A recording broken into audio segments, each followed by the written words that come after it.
ಇವತ್ತು ಏನು ಎಲ್ಲ ಇಂಡಿ ಒಕ್ಕೂಟದ ವಿವಿಧ ಪಕ್ಷಗಳು ಇರ್ಬೋದು ಅಥವಾ ಆಂಟಿ ನ್ಯಾಷನಲ್ ಪ್ರೊಪಗಂಡವನ್ನು ಇಟ್ಕೊಂಡು ಹೊರಟಿರ್ತಕ್ಕಂಥ ಒಕ್ಕೂಟ ಏನಿದೆ, ಇವತ್ತು ಬಹಳ ವ್ಯವಸ್ಥಿತವಾದಂಥ ಒಂದು ಪಿತೂರಿ ದೇಶದ ಏಕಾಗ್ರತೆ ಮೇಲೆ ತಂದಿರುವಂಥದ್ದು.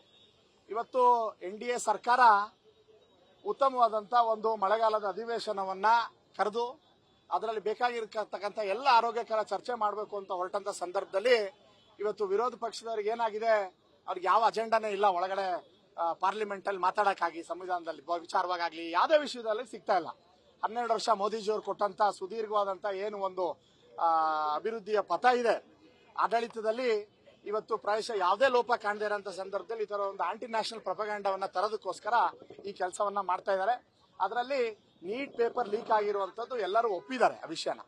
ಆದ್ರೆ ಕಳೆದ ರಾತ್ರಿ ತಮ್ಗೆಲ್ಲರಿಗೂ ಮಾಧ್ಯಮದವ್ರಿಗೆ ಸ್ನೇಹಿತರಿಗೆ ವಿಶೇಷವಾಗಿ ಗೊತ್ತಿರೋಂಗೆ ಈಗಾಗಲೇ 4 ಫಾಸ್ಟ್ ಟ್ರ್ಯಾಕ್ ಕೋರ್ಟ್ ಅನ್ನ ರಾತ್ರಿ ಅದನ್ನ ರಚನೆ ಮಾಡಿರುವಂತದ್ದು. ತ್ವರಿತವಾಗಿ ವಿವಿಧ ರಾಜ್ಯಗಳಲ್ಲಿ ಈ ಒಂದು ಪೇಪರ್ ಲೀಕ್ ವಿಷಯದಲ್ಲಿ ಆಗಿರ್ತಕ್ಕಂಥ ಯಾವುದೇ ತರದ ಪ್ರಕರಣದಲ್ಲಿ ಯಾರೇ ಭಾಗಿರಲಿ, ಅವ್ರು ಎಷ್ಟೇ ಬಲಿಷ್ಠವಾಗಿರ್ಲಿ, ಅವ್ರನ್ನ ಯಾವುದೇ ಪರಿಸ್ಥಿತಿಯಲ್ಲಿ ಅವ್ರನ್ನ ತಪ್ಪಿತಸ್ಥರನ್ನ ಎತ್ತಿಡುವಂತದಾಗ್ಲಿ, ಅವ್ರಿಗೆ ಕಾಪಾಡುವಂತ ನಿಟ್ಟಿನಲ್ಲಿ ಯಾವುದೇ ತರದಂತ ನಿರ್ಧಾರ ಆಗೋದಿಲ್ಲ. ಅದನ್ನ ಮಾನ್ಯ ಪ್ರಧಾನಮಂತ್ರಿಗಳು ನೇರವಾಗಿ ತಗೊಂಡಿದ್ದಾರೆ. ಸೋನಂ ವಾಂಗ್ಚುಕ್ ಅವರು ಏನೀಗಾಗಲೇ ಈ ಒಂದು ವಿಚಾರವಾಗಿ ಅವರು ಒಂದು ಉಪವಾಸ ಸತ್ಯಾಗ್ರಹ ಪ್ರಾರಂಭಿಸಿದ್ರು. ಈಗ ಅವ್ರನ್ನ ಆಸ್ಪತ್ರೆಯಲ್ಲಿ ಅಡ್ಮಿಟ್ ಮಾಡೋದ್ರ ಜೊತೆಗೆ ಅಲ್ಲಿ ಹೋಗಿ ಎಲ್ಲ ನಮ್ಮ NDA ಗವರ್ಮೆಂಟಿನ ವಿವಿಧ ಸದಸ್ಯರಿರ್ಬೋದು, ಹಿರಿಯರಿರ್ಬೋದು, ವಿವಿಧ ಸಂಘಟನೆಯವರು ಇರ್ಬೋದು, ಅವರೆಲ್ಲರನ್ನು ಮಾತಾಡಿಸುವಂತ ಕಾರ್ಯ ಆಗಿದೆ. ಅವರಿಗೆ ಆರೋಗ್ಯ ಮುಖ್ಯ ಅನ್ನೋಂಥದ್ದು ನಮ್ಗೆಲ್ಲರಿಗೂ ಗೊತ್ತಿರುವಂತ ವಿಷಯ.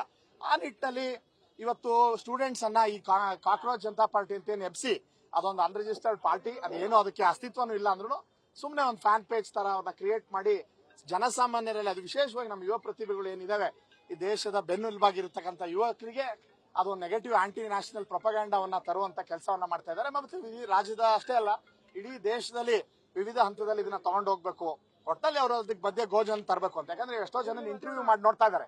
ನೀವೇ ಮಾಧ್ಯಮ ಸ್ನೇಹಿತರು ಹೋಗಿ ಇವತ್ತು ಜಂತರ್ ಮಂತರ್ ಹತ್ರ ಇರ್ಬೋದು, ಪಾರ್ಲಿಮೆಂಟ್ ಮುಂದೆ ಇರ್ಬೋದು, ಅಲ್ಲಿ ಹೋಗಿ ಮಾಡ್ರೆ ಇಂಟರ್ವ್ಯೂ ಎಲ್ಲರಿಗೂ ಅವ್ರಿಗೆ ಎಷ್ಟೋ ಜನಕ್ಕೆ ನೀಟ್ ಫುಲ್ ಫಾರ್ಮ್ ಗೊತ್ತಿಲ್ಲ. ಅಂದ್ರೆ ನಿಜವಾದ ವಿದ್ಯಾರ್ಥಿಗಳು ಯಾರು ಪರೀಕ್ಷೆ ತಗೊಂಡಿದ್ದಾರೆ ಅಥವಾ ಅವ್ರಿಗೆ ವ್ಯತ್ಯಾಸ ಆಗಿದೆ ಅಂತವ್ರು ಯಾರು ಇದಕ್ಕೆ ಬಂದಿರೋಂತಲ್ಲ. ಯಾಕಂದ್ರೆ ಆಗ್ಲೇ ರೀ ಎಕ್ಸಾಮ್ ಕೊಟ್ಟಾಗಿದೆ, ಅವ್ರಿಗೆ ಒದಗಿಸಬೇಕಾಗಿರೋಂಥ ನ್ಯಾಯವನ್ನ ಖಂಡಿತವಾಗ್ಲೂ NDA ಸರ್ಕಾರ ಕೊಟ್ಟೆ ಕೊಡುತ್ತೆ, ಅದ್ರ ಬಗ್ಗೆ ಎರಡು ಅನುಮಾನ ಇಲ್ಲ. ಆದ್ರೆ ಇವರ ಅಜೆಂಡಾನ ಇಟ್ಕೊಂಡು ಯಾರು ಪ್ರತಿಭಟನೆ ಬಂದಿದ್ದಾರೆ ಅವ್ರಿಗೆ ಗೊತ್ತಿಲ್ಲ, ಅವ್ರು ಯಾಕೆ ಪ್ರತಿಭಟನೆಗೆ ಬರ್ತಾ ಇದಾರೆ ಅನ್ನೋಂಥ ಮಾಹಿತಿನೇ ಅವ್ರಿಗಿಲ್ಲ.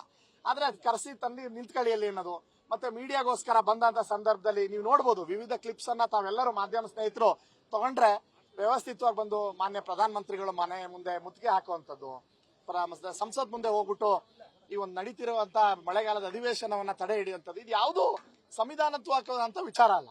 ಹಾಗಾಗಿ ಆರೋಗ್ಯಕರ ಚರ್ಚೆ ಮಾಡಬೇಕಾದಂತ ಸಂದರ್ಭದಲ್ಲಿ ಇವತ್ತು ದೇಶದ ಗಮನವನ್ನ ಬೇರೆಡೆ ಸರಿಯಕ್ಕೆ, ಜೊತೆಗೆ ನಮ್ಮ ಯುವ ಮಿತ್ರರಿಗೆ ನೀವು ಇವತ್ತು ಒಂದು ದಿಕ್ಕನ್ನು ತಪ್ಪಿಸುವಂತ ಕೆಲಸವನ್ನು ಮಾಡಿದ್ದಾರೆ. ಹಾಗಾಗಿ ಇದಕ್ಕೆ ಪಕ್ಷಾತೀತವಾಗಿ ಇದೇನು ಭಾರತೀಯ ಜನತಾ ಪಾರ್ಟಿ ಒಂದು ಎತ್ಕೊಂಡಿರುವಂತ ಹೋರಾಟ ಅಲ್ಲ. ಇಲ್ಲಿ ಸೇರಿರ್ತಕ್ಕಂಥ ನೀವು ನೋಡಬಹುದು ಎಲ್ಲ ಯುವಕರಿದ್ದಾರೆ, ವಿವಿಧ ಸಂಘಟನೆಯವರಿದ್ದಾರೆ, ಇವರೆಲ್ಲರೂ ಸೇರಿ ಇವತ್ತು ದೇಶದ ಯುವಕರ ಜೊತೆಗೆ ನಾವೆಲ್ಲ ಇದ್ದೇವೆ ಅಂತ ಹೇಳಿ ಎಲ್ಲ ಸಂಘಟನೆಯವರು ಮುಂಬಂದಿದ್ದಾರೆ.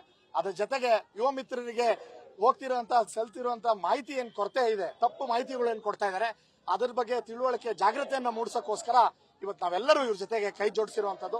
ಹಾಗಾಗಿ ವಿಶೇಷವಾಗಿ ನಾನು ನಿಮ್ಮಲ್ಲಿ ಮಾಧ್ಯಮ ಸ್ನೇಹಿತರಲ್ಲಿ ಕೇಳ್ಕೊಂತೀನಿ, ನೀವು ಸುದ್ದಿಯನ್ನ ಬಹಳ ನಿಖರವಾಗಿ, ನಿಷ್ಠೂರವಾಗಿ ಮತ್ತೆ ಸತ್ಯತೆಯನ್ನ ಇಟ್ಕೊಂಡು ನೀವು ಹೊರಟಿದ್ದೀರಿ. ಅದಕ್ಕೆ ನಿಮ್ಗೆ ವಿಶೇಷವಾಗಿ ನಿಮಗೆ ಮೊದಲು ನಾವು ಅಭಿನಂದನೆಗಳನ್ನ ಸಲ್ಲಿಸ್ತೀವಿ. ಅದೇ ರೀತಿಯಲ್ಲಿ ಈ ತರ ನೀವು ಇಂಟರ್ವ್ಯೂಗಳನ್ನ ಮಾಡ್ತಾ ಇರ್ಬೇಕಾದ್ರೆ ಜನಜಾಗೃತಿಯನ್ನ ಮಾಡಿದ್ರೆ, ನೀವು ಯುವ ಮಿತ್ರರನ್ನು ಕಾಂಡಾಗ ನಿಜವಾದ ಸಮಸ್ಯೆ ಏನು ಅನ್ನೋಂಥದ್ದು ಎಷ್ಟೋ ಸಲ ನೋಡಿದಿರಿ. ನೀಟಲ್ಲಿ 2ನೇ ಸಲ ಎಕ್ಸಾಮ್ ಕೂಟವ್ರು ಸಹ ಮಾತಾಡಿದ್ದಾರೆ, ನಾವಿಲ್ಲಿ ನಮ್ಮ ಪ್ರೊಟೆಸ್ಟ್ ಮಾಡಕ್ ಬಿಟ್ಟು ನಮ್ಮನ್ನೇ ಸೈಡಿಗೆ ಕಳಿಸಿ ಇದಕ್ಕೆ ರಾಜಕಾರಣದ ಬಣ್ಣ ಕಟ್ಟಿದ್ದಾರೆ ಅಂತ ಹಲವಾರು ಪ್ರತಿಭಾನ್ವಿತ ವಿದ್ಯಾರ್ಥಿಗಳು ಹೇಳಿದ್ದಾರೆ.